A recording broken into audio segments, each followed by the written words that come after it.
কী অবস্থা আপনাদের সবার? আশা করি আপনারা সবাই অনেক ভালো আছেন। আবারও চলে আসলাম আমি শুভস নতুন একটা ভিডিও নিয়ে। আমি খুবই দুঃখিত, আপনার অনেক ভাইয়েরা কমেন্ট করে জানাইতেছেন আসলে আমি নতুন করে বাংলাদেশ থেকে মালয়েশিয়া আসতে চাই। আসলে কী কাজের উপরে আমি আসলে আমার জন্য ভালো হবে এবং কী কাজের চাহিদা বেশি এবং কোন কাজটা নতুন অবস্থায় আমার জন্য ভালো হবে। সো আসলে এই বিষয়ে কথা বলি। আমার উচিত ছিল আসলে গত সপ্তাহে একটা ভিডিও জানানো, কিন্তু একটু কাজের ব্যস্ততায় থাকার কারণে মূলত আমি আপনাকে ভিডিও বানায় জানাইতে পারিনি। এর জন্য আমি খুবই দুঃখিত। আর অনেকজন হয়তো বা আপনি জানেন যে আমি মালয়েশিয়াতে দর্জি কাজ করি অনেক দিন ধরে। সো এইটা হলো আমার বানানো শার্ট। এটা ভাবলাম যে আমি যে শার্টগুলো সেলাই করি এটা পরে আজকে একটা ভিডিও বানাই। সো যদি একটু একটু সাইড করে দেখাই, এটা বেশি ডিজাইন নেই। বোতাম পট্টিতে অন্য একটা কাপড় আছে, ব্যানে এবং একটা পকেট আছে এবং হাতার মুখে এই যে একটু কাজ যদি দেখায়, হাতার মুখে পাইপিং আছে। সাধারণত আপনার প্লেটে পাইপিং থাকে, হ্যান্ড স্টিচ থাকে, পকেটে পাইপিং হ্যান্ড স্টিচ থাকে, কলারে হ্যান্ড স্টিচ থাকে, কিন্তু এটাই তুলনামূলক আপনার ডিজাইন কম আর কি, এর জন্য একটু নর্মাল আর কি। যাই হোক, আজকে একটু কাজ নিয়ে কথা বলি। সেটা হলো যে এক ভাই স্পেশালি আমাকে কমেন্ট করে জানাইছিল যে ম্যানুফ্যাকচারিং ফ্যাক্টরি বা warehouse, logistic, restaurant, cleaner service, construction, plantation বা এগ্রিকালচার, আসলে কোন সেকশনে কাজটা আমার জন্য ভালো হবে, আমি নতুন চাইতে চাই। সো আসেন এই বিষয়ে কথা বলি। আজকে ম্যানুফ্যাকচারিং বা ফ্যাক্টরি নিয়ে কথা বলি, পরে আস্তে আস্তে ধাপে ধাপে ইনশাআল্লাহ আমি আপনাদেরকে চেষ্টা করব 5 দিনে 5টা ভিডিও বানায় জানানোর জন্য। এক ভিডিওতে কভার করা যাবে না, অনেক বড় হয়ে যাবে। তো আজকে কথা বলবো ম্যানুফ্যাকচারিং বা ফ্যাক্টরি এই বিষয়ে কথা বলার জন্য। মূলত এখানে কী কাজ হয়, ম্যানুফ্যাকচারিং বা ফ্যাক্টরি বলতে কী বোঝায়? ফ্যাক্টরি বলতে একটা জায়গা বোঝায়, নির্দিষ্ট একটা জায়গায় যেখানে কাজ করা হয় ওই জায়গাকে বলে একটা ফ্যাক্টরি, ঠিক আছে?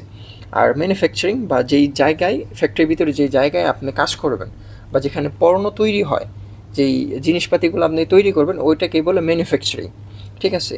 আপনার বিচার ভিত্তি প্রায় দুটোটা প্রায় সেমই, ঠিক আছে? একই বলতে আপনি বুঝতে পারেন বা আলাদা করে আপনি দেখতে পারেন, কিন্তু আপনার বিষয়ের ক্ষেত্রে হয়তো বা ম্যানুফ্যাকচারিংয়ে লেখা থাকে, ফ্যাক্টরি থাকতে পারে নাও থাকতে পারে।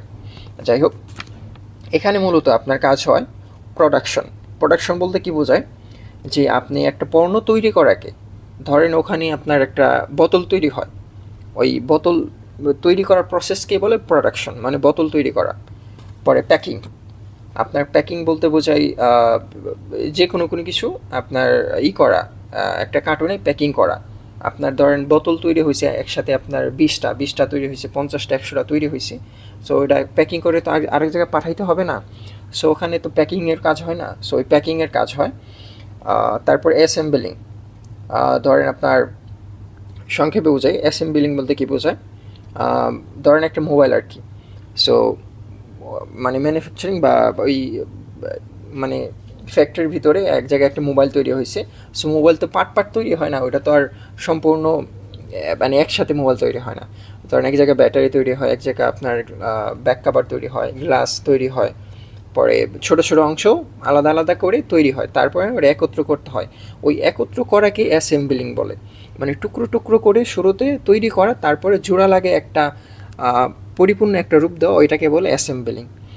তারপরে আপনার মেশিন অপারেশন বলতে কী বোঝায়, সেটা হলো যে পর্যবেক্ষণ করা মেশিন চালু করা, বন্ধ করা, তারপরে যেই পণ্য ওখানে তৈরি হইতেছে ওখানে ঠিকঠাক মতো চলতেছে কিনা বা কোনো কিছু দরকার কিনা, তারপরে আপনি যে পণ্যগুলো তৈরি করছেন ওই মেশিনের মাধ্যমে ওগুলাকে রিপোর্ট দেওয়া যে কতগুলা তৈরি হয়েছে এবং আজকে কী কাজ করা হয়েছে, ওগুলাকে বলে আপনার মেশিন অপারেশন। সো এখানে মূলত 4টাই থাকে, সেকশন থাকে, ম্যানুফ্যাকচারিং আর ফ্যাক্টরি যেই কাজে যে বিষয়, সেটা production, packing, assembling, machine operation. এর ভিতরে টুকরোভাবে অনেক কাজই হতে পারে, মূলত এই কাজগুলাই হয়। যারা নতুন অবস্থায় মালয়েশিয়া আসবেন, সো এদের জন্য এই বিষয়টা সবচাইতে বেশি ভালো আর কি, এবং খুবই সহজ, যেখানে আপনার আগে থেকে কোনো কিছু শিখে আসার প্রয়োজন নাই। আপনি এখানে আসার পরে আপনি মূলত কারো কাছ থেকে শিখে নিতে পারবেন বা আপনাকে কেউ শেখায় কাজ করাবে। আপনার শুরু থেকেই আপনার বাংলাদেশ থেকে কোনো কিছু শিখে আসার প্রয়োজন হবে না, ঠিক আছে? তারপরেও আরও যেহেতু আরও 4টা ভিডিও বানাবো ইনশাল্লাহ। তারপরে ভিডিও থাকবে ওয়্যার হাউস বা লজিস্টিক বা রেস্টুরেন্ট ক্লিনার সার্ভিস বা প্লান্টেশন বা এগ্রিকালচার। অনেকজন হয়তো বা জানছেন যে শুনছেন যে মালয়েশিয়ার পাম অয়েল যে বাগান আছে ওখানে মূলত কী ধরনের কাজ হয়, বা নতুন অবস্থায় যারা বাংলাদেশ থেকে আসবেন এদের জন্য এই বিষয়ে আসা ঠিক হবে কি না, আমি আপনাদেরকে ইনশাল্লাহ পরে ধাপে ধাপে ভিডিও বানায় জানানোর চেষ্টা করব।